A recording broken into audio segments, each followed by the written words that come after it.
दक्षिण मुंबईतल्या पॉश एरियात मरीन लाईन्स आणि चर्चगेट स्टेशनादरम्यान बेदम मारहाण करून चाकून भोसकलेले मृतदेह रस्त्यात आढळत होते।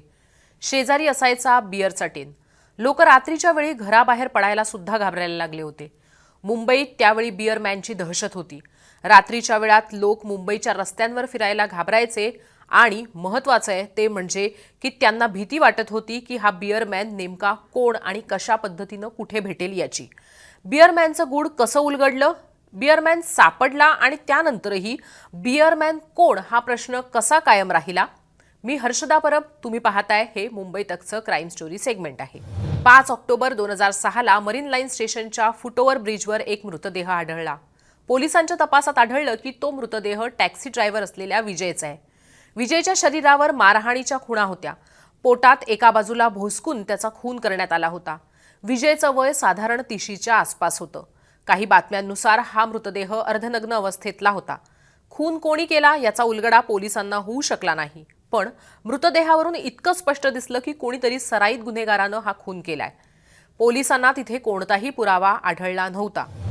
14 डिसेंबर 2006 ला चर्चगेट स्टेशनच्या बाहेर एक मृतदेह आढळला। खूनही मरीन लाईन स्टेशनच्या फुटओव्हर ब्रिजवर आढळलेल्या विजयच्या खुनासारखाच झाल्याचं पोलिसांनी नोंद केली। त्या व्यक्तीला एकाच बाजूला चाकून भोसकल्याच्या खुणा होत्या आणि टॅक्सी ड्रायव्हर विजयप्रमाणेच त्याचाही खून अत्यंत निर्दयीपणे करण्यात आला होता। या दोन्ही मृतदेहांच्या पोस्टमॉर्टेम रिपोर्टमधनं पोलिसांना आढळलं की मृत्यूपूर्वी या दोन्ही व्यक्तींना बरीच मारहाण झाली होती आणि त्यांच्यावर लैंगिक अत्याचार करण्यात आला होता। हे दोन मृतदेह जिथं आढळले होते तिथे एक कॉमन गोष्ट पोलिसांना सापडली होती, ती म्हणजे बिअरचे कॅन। यानंतर ऑक्टोबर 2006 ते जानेवारी 2007 या दरम्यान पोलिसांना मरीन लाईन्स ते चर्चगेट स्टेशन दरम्यान 7 मृतदेह तशाच पद्धतीनं मारलेले शेजारी बिअरचे टीन असलेले आढळले। तेव्हा पोलिसांना एका गोष्टीची खात्री पटली की हे सर्व खून करणारा आरोपी एकच आहे।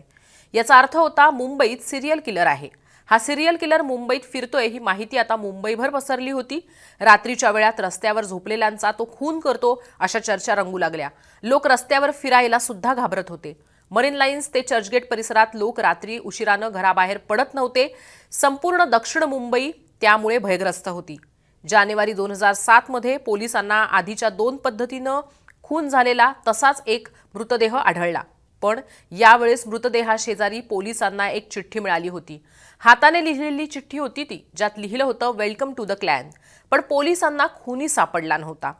पोलिसांकडे मृतदेहांचे पोस्टमॉर्टेम रिपोर्ट, मृतदेह आढळला त्या ठिकाणी सापडलेले बिअरचे कॅन आणि ती हाताने लिहिलेली चिठ्ठी या व्यतिरिक्त काहीच माहिती किंवा पुरावा नव्हता। पोलीस हत्या करणाऱ्या व्यक्तीचा शोध घेण्यासाठी मुंबईत पेट्रोलिंग करत होते। पोलिसांनी गल्ल्यांमध्ये वस्त्यांमध्ये कोम्बिंग ऑपरेशन्स केलं, पण त्यांच्या हाती काहीच लागत नव्हतं। चौकशी तपास सुरू होता, अजून एकही पुरावा पोलिसांना आढळला नव्हता। इथं मृतदेहांशेजारी आढळणाऱ्या बिअर कॅनमुळे माध्यमांमध्ये या सिरियल किलरचं नामकरण बिअरमॅन असं झालं होतं। पोलिसांना मात्र काहीच माहिती मिळत नव्हती आणि त्यामुळे पोलिसांवर एक प्रकारे दबाव सुद्धा वाढत होता। त्यानंतर जानेवारी 2007 मध्ये मरीन लाईन्स इथल्या एका पब्लिक टॉयलेटमध्ये एक मृतदेह पोलिसांना आढळला। पोलिसांनी जेव्हा त्या मृतदेहाला पाहिलं तेव्हा त्यांच्या लक्षात आलं की हा सुद्धा बिअरमॅनने केलेला खून आहे। मारण्याची पद्धत तीच होती आणि शेजारी असलेला बिअरचा कॅन, यामुळे पोलिसांना तोच संशय येत होता। पण यावेळेस मृतदेहाशेजारी पोलिसांना एक राखाडी रंगाचा शर्ट मिळाला। पोलिसांना आता आणखीन एक पुरावा सापडला होता। तेव्हा पोलिसांनी मग आसपासच्या एरियात रस्त्यावर राहणाऱ्या लोकांमध्ये चौकशी सुरू केली।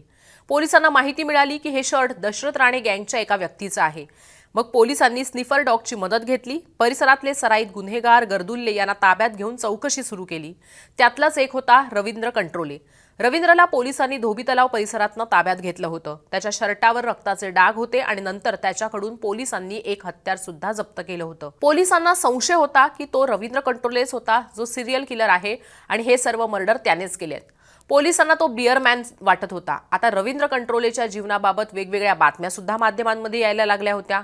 जानेवारी 2008 पर्यंत पोलिसांनी रवींद्र कंट्रोलेला त्यांच्या कस्टडीत ठेवलं होतं, इंटरोगेशन केलं होतं।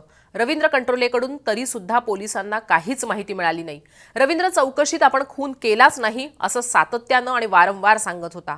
रवींद्र हा पोलिसांच्या रेकॉर्डवर एक सराईत गुन्हेगार होता। पण काही महिन्यांपूर्वीपासून तो वडापावची गाडी चालवत होता. त्यानं दशरथ राणे गँग सोडलं होतं, एका तरुणीशी लग्न केलं होतं. तसंच तो पोलिसांचा खबऱ्या म्हणूनही काम करत होता. पोलिसांच्या तपासात एका व्यक्तीनं रवींद्र कंट्रोलेला आढळलेल्या मृतदेहांपैकी एका ठिकाणी मृतदेहाशेजारी पाहिल्याचं सांगितलं आणि त्यामुळे पोलिसांना विश्वास बसला होता की रवींद्र कंट्रोले हाच तो बिअरमॅन आहे, हाच तो मुंबईतला सिरियल किलर आहे. रवींद्रने मधल्या काळात धर्मांतर केल्याची बाब पोलिसांना त्यानंतर कळली. त्यामुळेच पोलिसांना तो डोक्यावर टोपी, वाढवलेली दाढी या रूपात आढळला होता. धर्मांतर करून रवींद्र कंट्रोलेनं स्वतःचं नाव अब्दुल रहीम असं केलं होतं. पण काही केल्या रवींद्र खून केल्याचं कबूल करत नव्हता. तेव्हा मग पोलिसांनी रवींद्र कंट्रोलेची नार्को टेस्ट करण्याची परवानगी कोर्टाकडे मागितली.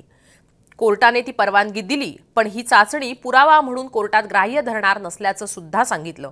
नार्को टेस्टमध्ये रवींद्र कंट्रोलेनं खून केल्याचं मान्य केलं.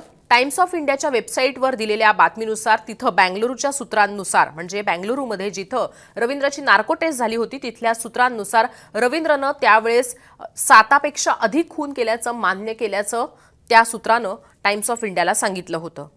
आता अर्थात या सगळ्यानंतर रवींद्रचं ब्रेन मॅपिंग सुद्धा करण्यात आलं, ज्यात त्याने 7पेक्षा अधिक खून केल्याचं समोर आलं होतं. इथे बिअरमॅनबद्दल वेगवेगळ्या बातम्या येत होत्या, वेगवेगळ्या चर्चा होत होत्या, वेगवेगळ्या अफवा उठत होत्या. बिअरमॅन हा मनोरुग्ण आहे, बिअरमॅन हा समलैंगिक आहे. काही ठिकाणी बिअरमॅनला समलैंगिकांबद्दल घृणा वाटते म्हणून तो असे खून करतो अशी चर्चा होती. बीबीसीच्या एका बातमीत दिल्यानुसार त्यातली एक चर्चा अशीही होती की बिअरमॅनने 40पेक्षा अधिक लोकांचा खून केलाय, मृतदेह समुद्रात फेकून दिले आणि त्याचं रक्त आणि त्या मारलेल्या माणसांचं रक्त जवळच्या स्मशानातल्या एका मांत्रिकाला नेऊन रवींद्र कंट्रोले द्यायचा. अर्थात यात हे सर्व कपोलकल्पित असल्याचं आणि याला काही आधार नसल्याचंही त्याच बीबीसीच्या बातमीत नमूद केलेलं आहे. यात एक चर्चा, अफवा काळ्या जादूचीही होती असं म्हटलं जाते. आता या बिअरमॅन रवींद्र कंट्रोलेची केस कोर्टात गेली होती. कोर्टानेही ती केस स्वीकारली होती. रवींद्र कंट्रोलेच्या जेवढ्या सायकोलॉजिकल टेस्ट झाल्या होत्या त्यात तो दोषी आढळला होता. काही आय विटनेसनेही रवींद्र कंट्रोलेला मृतदेहाशेजारी बसलेलं किंवा झोपलेलं पाहिलं होतं. या सगळ्यामुळे रवींद्रच्या विरोधात केस उभी करण्यात आली होती. रवींद्रला कोर्टात नेण्यात आलं होतं. रवींद्रच्या विरोधात प्रत्यक्षात मात्र 3च केस कोर्टात उभ्या राहिल्या होत्या. त्यातल्या 2 प्रकरणात तो निर्दोष सुटला आणि 1 प्रकरणात त्याला शिक्षा झाली. सत्र न्यायालयानं एका प्रकरणात रवींद्र कंट्रोलेला जन्मठेपेची शिक्षा सुनावली. रवींद्र कंट्रोले तुरुंगात होता नेमका तेव्हाच एक खून झाला. मुंबईत झालेल्या ज्या खुनांमागे बिअरमॅन किंवा रवींद्र कंट्रोले जबाबदार आहे असं म्हटलं जात होतं, तशाच पद्धतीनं हा खून झाला होता आणि त्यामुळेच रवींद्र कंट्रोले हा खरोखरच बिअरमॅन किंवा सिरियल किलर आहे. तर मग तो तुरुंगात असताना पुन्हा तशाच पद्धतीनं खून कसा झाला आणि खून केला तर तो मग कोणी केला असा सवाल त्यावेळेस उपस्थित झाला होता. रवींद्र कंट्रोले जर अशा पद्धतीचे खून करतो तर तो तुरुंगात असताना आता त्याच्याच सारखे खून नेमकं कोण करतो असा सवाल सुद्धा पोलिसांसमोर उपस्थित झाला होता. त्यानंतर मग बिअरमॅन हा रवींद्र कंट्रोले आहे की इतर कोणी अशी शंका पुन्हा निर्माण झाली. 2009 मध्ये उच्च न्यायालयानं सत्र न्यायालयाचा निकाल रद्द ठरवला आणि रवींद्र कंट्रोले उर्फ अब्दुल रहीमला पुराव्यांअभावी निर्दोष मुक्त केलं. बिअरमॅन म्हणून ओळखला जाऊ लागलेला पण एकही गुन्हा सिद्ध होऊ न शकलेला रवींद्र कंट्रोले नंतर मुंबईतच राहू लागला. त्याच्या निर्दोष मुक्ततेनंतर पुढे तो कसं आयुष्य जगतोय याविषयी फार माहिती त्यानंतर समोर आली नाही. जुलै 2012 मध्ये ओपन मॅगझिनचा एक पत्रकार रवींद्र कंट्रोलेला भेटायला, त्याच्याशी बोलायला गेला. त्याचं सविस्तर वृत्त या मासिकानं त्यानंतर प्रसिद्ध केलं होतं. तेव्हा बिअरमॅन म्हणून पकडला गेल्यानंतर रवींद्रचं आयुष्य बदललं. रवींद्रचं लग्न झालं होतं, त्याचा छोटा परिवार होता. त्याच्यावर झालेल्या आरोपानंतर आणि त्याला झालेल्या तुरुंगवासानंतर रवींद्रला त्याच्या कुटुंबियांना गावी पाठवायला लागलं होतं. तो त्यानंतरही अब्दुल रहीम याच नावानं वावरत होता आणि तो मुंबईतच वावरत होता. रवींद्रनं त्याच्या एका मुलाखतीत त्याच्यावर बिअरमॅन असल्याचा खोटा आरोप केल्याचं सांगितलं. पोलिसांनी त्याची गुन्हेगारी पार्श्वभूमी पाहून यात त्याला अडकवल्याचा आरोपही त्याने पोलिसांवर केला होता. बिअरमॅन म्हणून शिक्षा भोगलेला रवींद्र कंट्रोले हाच बिअरमॅन होता की नव्हता हा प्रश्न अनुत्तरितच राहिला होता. खरा बिअरमॅन कोण होता हा प्रश्न सुद्धा त्यानंतर अनुत्तरितच राहिला होता. पण मग मात्र यानंतर बिअरमॅन करायचा तसे खून मुंबईत झाले नव्हते. पण मुंबईत अनेक काळ बिअरमॅनची भीती लोकांमध्ये होती आणि रात्रीच्या वेळात लोक घराबाहेर पडायला घाबरत होते.